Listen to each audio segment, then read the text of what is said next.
Assalamualaikum pemirsa, senang sekali kami Tada Today TV kembali hadir menjumpai Anda, tentunya masih di program yang sama yaitu Tada Interview. Nah pemirsa, di program ini kami menginterview orang-orang yang memang sudah berkompeten di bidangnya.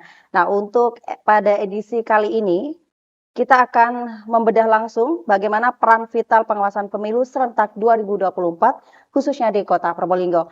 Oleh karenanya telah hadir bersama dengan kami Ya. Ketua Bawaslu Kota Probolinggo Bapak Azam Fikri. Assalamualaikum Bapak. Waalaikumsalam warahmatullahi Bagaimana wabarakatuh. kabarnya Pak? Sehat? Alhamdulillah sehat. Alhamdulillah sehat. Sehat. Apakah sudah mulai sibuk gelaran pemilu ini Pak? Atau Eh, masih landai-landai saja untuk kegiatannya? Kalau kegiatan pemilu kita sudah mulai sibuk, Sudah awal tahapan sibuk sudah ya? mulai sibuk. Sudah mulai kelihatan di raut mukanya gitu kesibukan beliau. Baik, Pak Zam, kita akan berbicara mengenai peran vital pengawasan pemilu Ya, serentak 2024 khususnya di pemilu di pemilu di Kota Kota Probolinggo. Probolinggo. Kalau kita tahu ini Pak, sebenarnya apa ini tugas utama Bawaslu gitu, secara ringkas saja. Iya, secara ringkas tugas Bawaslu itu adalah terkait dengan fungsi pencegahan, fungsi penindakan, Baik, fungsi yang terakhir dengan penyelesaian sengketa. Ya, itu yang secara umumnya. 3. Jadi ada 4 sih sebenarnya. 4. Pencegahan, pengawasan, penindakan, dan Mhm. penyelesaian sengketa. Itu secara umum fungsi dari Bawaslu itu sendiri. Yang paling kelihatan banget ini Pak ya, untuk perannya Bawaslu ini adalah mengawasi. Mengawasi. Mengapa untuk pemilu ini perlu diawasi? Sebenarnya kalau kita mengacu ya suatu proses untuk kita menentukan tujuan kita, ada aturan yang harus kita lakukan ya, ada pedoman atau regulasi perundang-undangan sebagai dasar kita untuk melakukan kegiatan proses tersebut. Dalam hari ini proses tahapan pemilu. Nah, di situ kita juga harus memastikan kenapa harus kita awasi. Kita Kenapa? memastikan dalam artian untuk memastikan bahwa setiap proses tahapan yang dilalui itu sesuai dengan regulasi perundang-undangannya. Oke, seperti itu. Itu intinya seperti di sana. Makanya pada saat kita melakukan pengawasan, kita selalu melekat dengan kegiatan apa yang dilakukan oleh KPU. Jadi, tapi bukan berarti untuk mengawasi pekerjaannya KPU ya Pak ya, beda lagi. Kita secara Iya. yang dilakukan KPU adalah pelaksanaan teknis penyelenggaraan KPU. Penyelenggaraan pemilu. Maka di sini sebagai tugas dari Bawaslu itu sendiri melakukan pengawasan secara melekat apakah kegiatan teknis yang dilakukan oleh KPU mulai awal tahapan hingga akhir tahapan itu sudah sesuai dengan regulasinya. Kita memastikan di sana. Memastikan. Baik. Seperti itu. Lalu Pak, apa saja dalam pemilu 2024 yang menjadi ranah pengawasan dari Bawaslu? Yang menjadi ranah pengawasan kita sejak awal tahapan pemilu itu sendiri. Sejak awal tahapan kemarin KPU sudah mulai bulan Juni tahun 2022 kemarin itu sudah melakukan awal tahapan pemilu. Nah, nantinya hingga akhir pada tahun 2024 semua tahapannya kita awasi.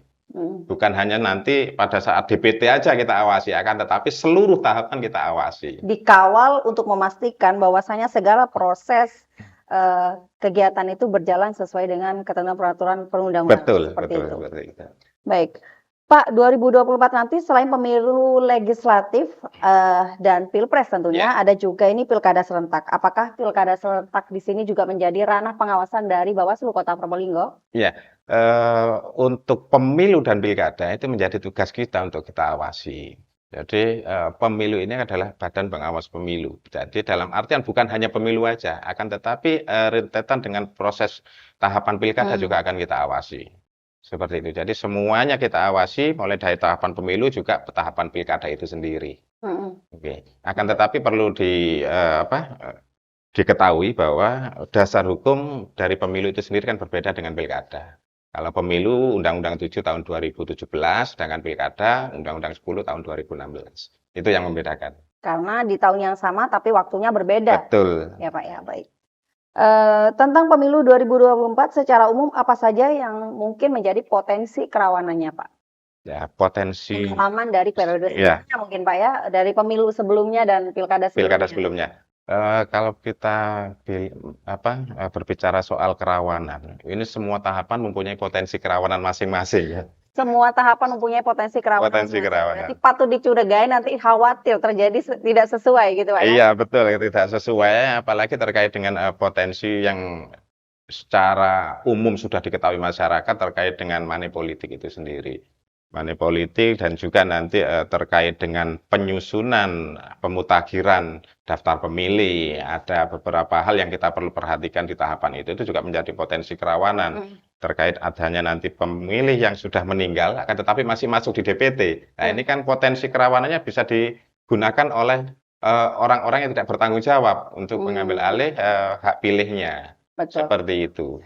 Baik, di sini tentu Bawaslu sudah mempetakan ya tindak kerawanan apa saja yang mungkin akan terjadi gitu Pak, baik pada pemilu maupun pilkada. Berkaca atau dibandingkan dengan pemilu dan pilkada 2019, kira-kira kerawanannya lebih besar mana Pak? Lebih kecil atau lebih besar tahun ini? Tahun depan maksudnya? Semua pemilu, tahapan pemilu itu punya potensi kerawanan masing-masing ya, tingkat kerawanannya sendiri-sendiri. Akan tetapi kalau kita membandingkan dengan 2019 kemarin, ini kan kalau yang 2024 belum berjalan, belum terrealisasi pada saat pelaksanaan tungsurannya, pemungutan suaranya. Akan tetapi kalau kita mengacu kembali ke pemilu sebelumnya, tingkat kerawanan itu sendiri kan berdasarkan pada saat pelaksanaan pemilu atau pilkada sebelumnya. Ya. Yang pertama pada tahun 2019 itu kita mengacu pada pelaksanaan pemilu tahun 2014. Betul. Ya. Yang kedua pilkada tahun 2013. Nah, itu yang menjadi acuan bagi kita untuk menyimpulkan tingkat kerawanannya bagaimana. Pada saat pilkada tahun 2013 itu ada kondisi di Kecamatan Mayangan, di Kelurahan Mayangan, yang itu akhirnya pada saat pemilu 2019, Kota Probolinggo ini mempunyai tingkat kerawanan yang tinggi. Kita masuk di zona merah. Nah, 2019, termasuk juga pilkada 2018, itu kita mempunyai tingkat kerawanan yang tinggi, kita masuk di zona merah.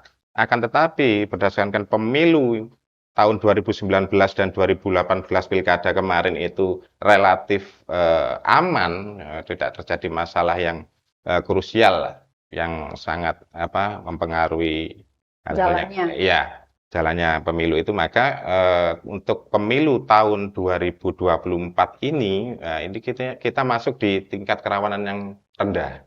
Nah itu karena acuannya di pemilu yang 2019 kemarin, tahun sebelumnya, 5 tahun sebelumnya. Tapi bukan berarti karena kita berada di tingkat kerawanan terendah jadi kita sedikit lalai atau apa ya? Bisa dipastikan seperti itu Pak? Bisa dipastikan bahwasanya tingkat kerawanan itu memang ketika nanti waktunya tiba memang rendah ya Pak? Harus diminimalisir. Harus diminimalisir. Akan tetapi walaupun kita masuk di tingkat kerawanan rendah, kita masuk di zona hijau, tapi kita juga perlu mempersiapkan langkah-langkah apa. Potensi-potensi itu akan bisa muncul sewaktu-waktu. Walaupun kalau kita lalai terkait dengan hal itu, maka upaya-upaya pencegahan kita tidak berhasil pada saat menjelang proses pemilu yang 2024 ini. Baik, untuk Kota Probolinggo apa saja Pak yang kemudian tadi sudah disebutkan bahwasannya money politik itu menjadi salah satu penyimpangan yang selalu menjadi sorotan ini Pak ya. Pasti money politik itu akan selalu ada ya Pak ya untuk di setiap gelaran pilkada baik itu pemilu. Nah, bagaimana pola pengawasan yang dilakukan oleh Bawaslu di sini Pak? Kalau pola pengawasan kita dalam hal money politik itu sendiri kita memaksimalkan fungsi-fungsi pencegahan kita. Salah satunya kita juga mengajak masyarakat untuk ikut serta, bukan mengikut serta mengawasi. Bukan hanya sekedar ikut mengawasi, akan tetapi kita sudah melakukan upaya-upaya dengan mengajak mereka melalui MOU kerjasama, baik itu OKP, Ormas maupun organisasi mahasiswa dan lembaga pemerintah yang lain, kita gandeng semua untuk ikut mengawasi itu. Karena setidaknya walaupun kita tidak bisa menghilangkan 100% untuk praktek-praktek money politik ini, dengan upaya-upaya pencegahan yang sudah kita lakukan selama ini, kita berusaha untuk meminimalisir terjadinya money politik pada pemilu 2024 nantinya. Baik, lalu bagaimana? Jadi begini Pak, yang ada di masyarakat sekarang bahwasanya mereka sudah tergiur dengan pemberian, uang yang nilainya kalau orang bilang uang segitu tidak sebanding dengan, Betul. 5 tahun lagi kamu akan memilih figur baru seperti apa. Nah, sebenarnya bagaimana penangkalian jitu nih bagi Bawaslu sendiri untuk sebisa mungkin menekan lebih kecil lagi terkait dengan money politik ini? Yang paling penting adalah penekanan edukasi kepada masyarakat. Hmm. Kalau dari Apakah masyarakatnya sudah sendiri, berjalan untuk saat ini? sudah kita lakukan sosialisasi, kita mengundang dari segala elemen masyarakat pada saat sosialisasi yang sudah kita lakukan. Kita mengundang, kita sampaikan terkait dengan bahaya dan sanksi terkait dengan money politik. Yang kedua terkait ajakan kita untuk ikut serta mengawasi praktek setiap tahapan pemilu agar tidak terjadi money politik di masyarakat itu sendiri. Setidaknya ada beberapa perwakilan yang kita undang, tujuannya adalah untuk menularkan kepada keluarga terdekat di lingkungan sekitar agar nanti bisa masif upaya-upaya masyarakat itu sendiri untuk ikut serta meminimalisir adanya praktek money politik. Lalu bagaimana ketika nanti masyarakat mendapatkan uang itu Pak? Apakah tidak apa-apa ini diterima uangnya Pak? Lah, Lah, kalau seperti itu ya, jadi status bagi masyarakat yang mungkin saat itu ini perlu diperhatikan sulit ya, bahwa sanksi terkait dengan money politik itu sendiri.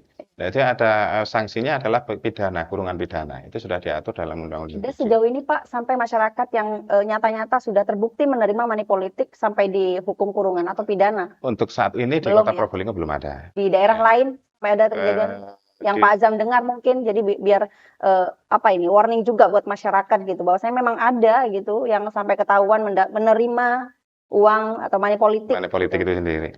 Belum sejauh Selama ini. ini masih belum ada. Belum ya, itu tadi Pak. Berarti kan belum menumpukan sampai saat ini, baik itu Bawaslu tingkat tingkat pusat, provinsi sampai daerah belum menemukan memang bukti-bukti bahwasanya masyarakat ini atau orang ini menerima sejumlah uang atau money politik gitu.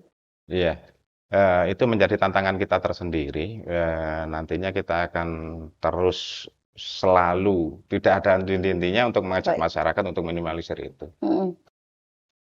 Pak, untuk gambaran ringkas bagaimana batasannya ketika seseorang memberi sesuatu kepada calon pemilih itu disebut money politik atau bukan, Pak?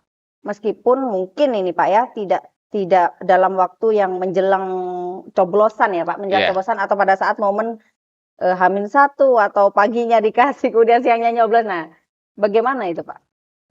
Ini kan memang ada beberapa aturan yang mengatur terkait dengan money politik ini. Unsur kampanye itu apa? Ini kan yang perlu kita Unsur perhatikan dulu.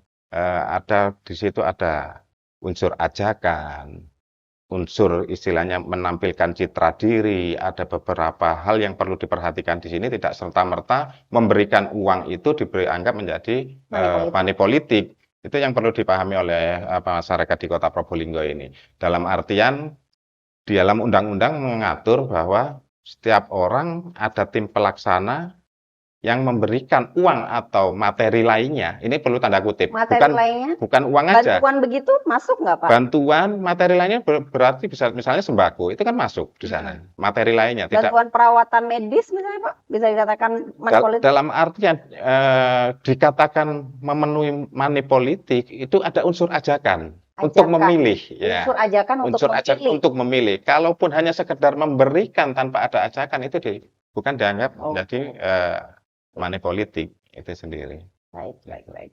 Berarti dari sini masyarakat juga harus bisa tahu betul bahwasanya ketika diberikan mungkin sesuatu oleh salah satu calon, jika memang tidak ada unsur ajakan untuk memilih, berarti itu bisa dikatakan bukan money politik. Bukan money politik. Begitu ya Pak. Baik, menarik sekali. Ya baik pemirsa, menarik sekali perbincangan kita bersama dengan Pak Azam. Namun terlebih dahulu kita akan jeda iklan. Jadi jangan kemana-mana, tetap di Tada Interview.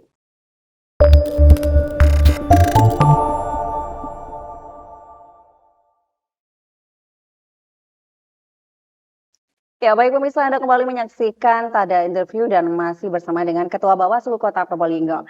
Baik Pak Azam, melanjut perbincangan kita tadi sebelum jeda. Kita ketahui bersama bahwasanya dalam menjalankan fungsi pengawasan di sini, Bawaslu ini dibantu oleh badan ad hoc Ad ya, hoc, Pak? iya. Yang ini ada di masing-masing, tingkat kelurahan juga ada Kelurahan ya? juga ada. Nah, sebenarnya bagaimana pola kerjanya dan apa sebenarnya tugasnya dari badan ad hoc ini, Pak? Iya, badan ad hoc Bawaslu ini sendiri sebenarnya sampai tingkat TPS, Sampai ya, tingkat sampai TPS. TPS. Ada Panwascam yang meliputi di tingkat kecamatan, PKD di tingkat kelurahan, dan nantinya pengawas TPS. Nah, itu ruang lingkup pengawasannya sesuai dengan tingkatan masing-masing badan ad hoc sendiri. Panwascam meliputi di kecamatan masing-masing, PKD juga seperti itu, dan juga pengawas TPS hanya sekedar di ruang lingkup TPS masing-masing. Itu pengawasannya. Jadi kalau kecamatan berarti mengawasi di lingkup kecamatan. Kecamatannya, Kalau betul. di tingkat TPS, di tingkat Kelurahan, kelurahan ya, Pak, ya? ada pengawas kelurahan atau desa. Lalu selain badan ad hoc ini yang memang sudah dibentuk oleh Bawaslu, Ya. apakah di sini Bawaslu juga membentuk badan pengawas eksternal ini, Pak?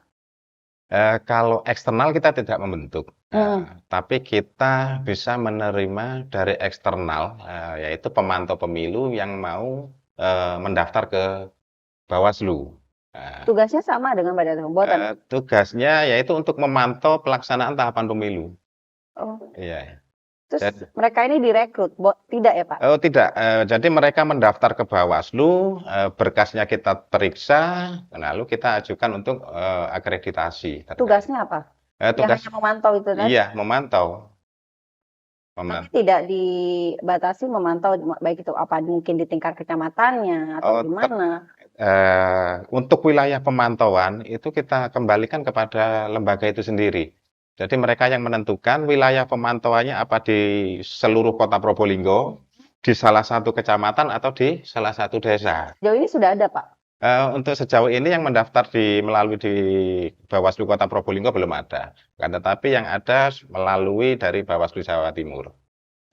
Sudah ada yang mendaftar. Perorangan itu ya, Pak? Itu secara kelembagaan. Kelembagaan. Secara kelembagaan sudah mendaftar, dan wilayah pemantauannya itu meliputi Kota Probolinggo. Oh, begitu. Ya, kelembagaan. Saya pikir itu masuk ke mungkin nanti ada honor mungkin dari Bawaslu atau bagaimana? Kalau honor tidak ada. Tidak ada. Saya mau daftar maksudnya, makanya saya ada honornya gitu. Bercanda ya, Pak ya. Baik.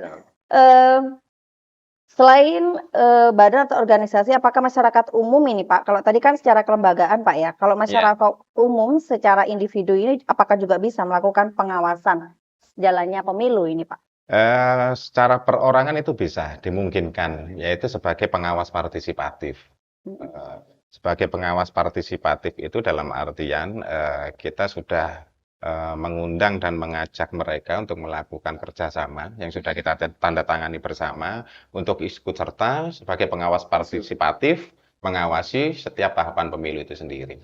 Tadi Pak Azam menyampaikan bahwasanya sudah tanda tangan dengan Bawaslu ya? Iya, sudah betul. ada? Sudah ada Dari MOU yang kita lakukan. Maksudnya siapa beliau-beliau ini? Dari organisasi kepemudaan sudah.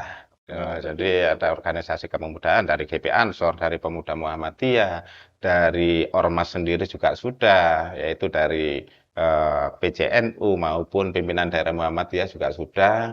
Ada 8 kelurahan juga dari pemerintahan yang sudah kita ajak kerjasama terkait dengan kampung anti money politik maupun kampung pengawas partisipatif sudah ada juga.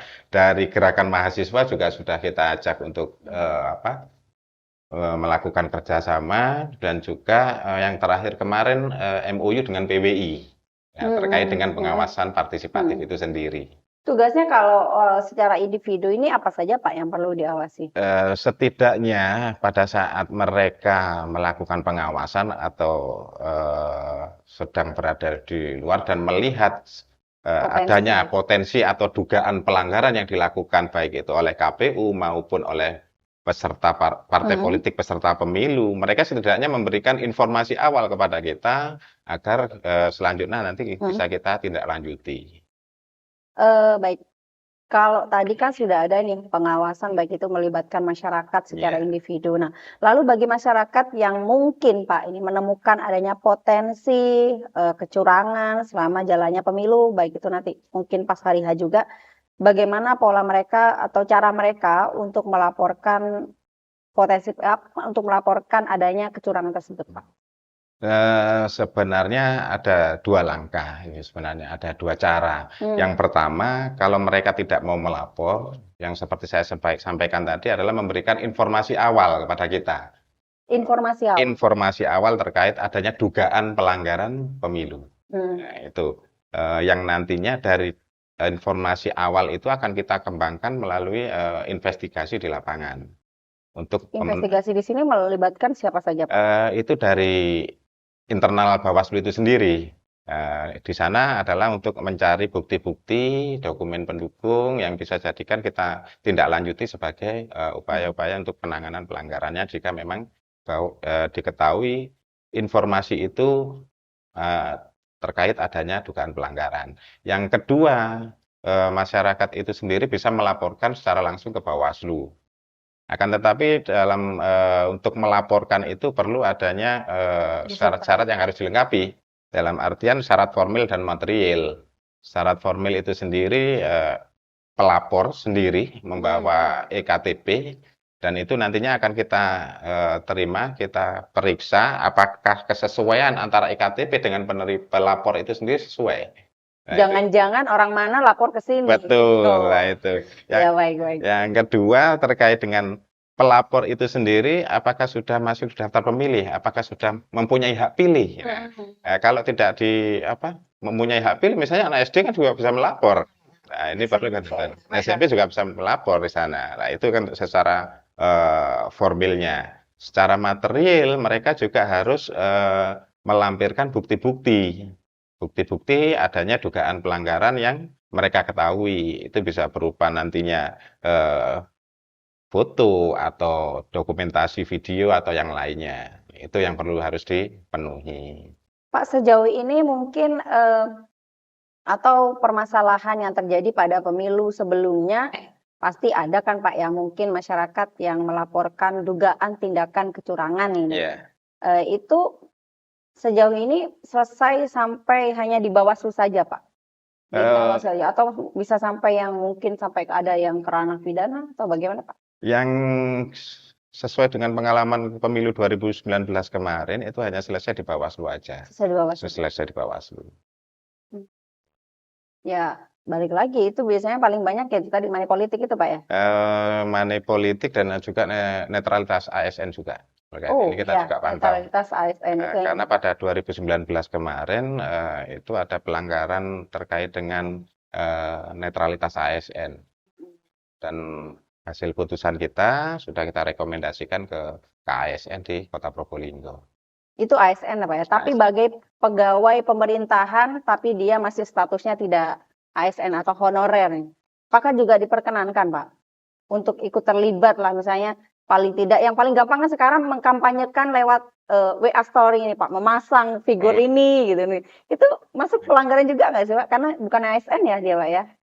Pegawai pemerintah. Ya, tapi kan di situ yang diatur ketentuannya terkait dengan ASN itu sendiri. Ya. Kita tidak bisa memutuskan itu jika tidak diatur. Pegawai yang saya maksud tadi. Kalau yang di luar ASN masih boleh lah. Masih boleh. Ya, karena yang diatur adalah ASN-nya. Oh, itu. Iya, betul. Baik, kemudian Pak Azam, apa saja ini Pak yang sudah dilakukan Bawaslu Kota Probolinggo agar masyarakat ini melek pemilu 2024 sehingga bisa ikut terlibat aktif melakukan pengawasan? Harapan kami. Apa saja yang sudah dilakukan? Yang sudah dilakukan, yang sudah kita lakukan agar melek pemilu, yaitu kita sudah sering mengundang mereka dalam forum-forum sosialisasi. Kita sampaikan terkait dengan pengawasan partisipatif, terus sosialisasi terkait dengan pengawasan pemilu di Kota Probolinggo itu bagaimana, cara-cara untuk melakukan pengawasan, cara-cara untuk mendaftar sebagai pemantau pemilu itu sudah kita sampaikan pada saat sosialisasi. Apa saja yang diawasi, kita sudah memberikan edukasi kepada mereka. Terutama kita juga sering diundang oleh KPU maupun Bages Bangpol terkait dengan untuk memberikan pembelajaran terkait dengan pengawasan pemilu itu sendiri. Tentunya kepada kemarin di Bages Bangpol yang diundang adalah dari Paskibraka maupun dari pemilih pemula. Hmm. Kita sudah edukasi terkait dengan apa sih pengawasan itu, apa yang diawasi pada saat tahapan pemilu, apa yang dilakukan oleh pemilih jika nanti mengetahui adanya dugaan pelanggaran pemilu. Itu. Baik. Berarti untuk upayanya ini sudah sangat masif sekali dilakukan. Alhamdulillah Ya, sudah. Pak ya. Pak Azam, sampai akhir tahun 2022 ini apa saja mungkin Pak tahapan pemilu 2024 yang menurut Bawaslu penting mendapat perhatian dari masyarakat agar tidak terjadi pelanggaran? Yang sebenarnya sih semua tahapan itu penting. Akan tetapi yang sudah dilalui pada saat mulai awal tahapan hingga sekarang ini yang pertama adalah proses penetapan proses pemutahiran dan penyusunan daftar pemilih. Saat ini sudah dilakukan oleh KPU proses dari daftar pemilih sementara hasil perbaikan. Itu masih dalam penyusunan yang nantinya akan ditetapkan menjadi DPT di tingkat KPU Kabupaten Kota. Itu yang perlu pengawasan bersama dari semua elemen masyarakat, jadi bukan hanya Bawaslu aja. Kan tetapi masih banyak hal yang kita jumpai pada saat pemilu-pemilu sebelumnya itu masih banyak pemilih meninggal yang masih masuk dalam DPT. Nah, itu butuh masukan dari masyarakat agar nantinya DPT yang disusun oleh KPU itu sendiri bisa benar-benar akurat dan valid. Nah, itu. Berarti kalau masyarakat memang menemukan bahwasanya bersangkutan atau DPT ini sudah meninggal tapi masih terdaftar, itu mereka harus melaporkan kemana? Ke Bawaslu-nya apa ke KPU-nya? Bisa ke Bawaslu, bisa ke KPU. Dalam artian jika nanti ada yang meninggal maupun misalnya pihak keluarga yang meninggal tapi masih masuk DPT. dalam DPS atau DPT, ini bisa melaporkan ke kita. Tentunya disertai dengan dokumen pendukung. Itu baik surat kematian atau akta kematian dari yang dikeluarkan oleh pemerintah. Ya, baik. Seperti itu. Pak Azam, terakhir Bapak apa pesan dan ajakan kepada masyarakat Kota Probolinggo khususnya dalam menghadapi agenda besar pemilu 2024 dan Pilkada 2024? Harapan kami yang pertama perlu diketahui bersama oleh masyarakat Kota Probolinggo bahwa suksesnya pemilu 2024 maupun Pilkada 2024 nantinya ini bukan hanya sekedar menjadi tanggung jawab penyelenggara saja, baik itu Bawaslu maupun KPU maupun DKPP sebagai penyelenggara, akan tetapi menjadi kewajiban kita semua, seluruh elemen masyarakat untuk ikut serta mengawasi setiap jalannya tahapan maupun proses pemilu yang akan datang. Itu harapannya agar bisa meminimalisir atau setidaknya menghilangkan nantinya adanya pelanggaran pemilu seperti tahun-tahun sebelumnya. Itu yang kita harapkan bersama. Baik. Baik, luar biasa sekali perbincangan kita pada hari ini, Pak Azam. Kami mengucapkan terima kasih karena Pak Azam sudah meluangkan waktunya untuk bersama-sama mengobrol di Tada Interview ya, Pak. Siap. Sehat selalu, Pak. Amin, amin. Kita rangkaian pemilu ini masih panjang. Siap. Semoga selalu selalu sehat, sukses dan nantinya memang selesai sesuai dengan keinginan masyarakat. Amin ya rabbal alamin. Baik, terima kasih ya Pak. Terima kasih kembali. Ya, baik pemirsa, itu tadi perbincangan kita bersama dengan Pak Azam Fikri selaku Ketua Bawaslu Kota Probolinggo dalam Tada Interview. Nah, saya Amelia Subandi mewakili kru yang bertugas pada hari ini mengucapkan terima kasih. Wassalamualaikum dan sampai jumpa. Waalaikumsalam warahmatullahi wabarakatuh.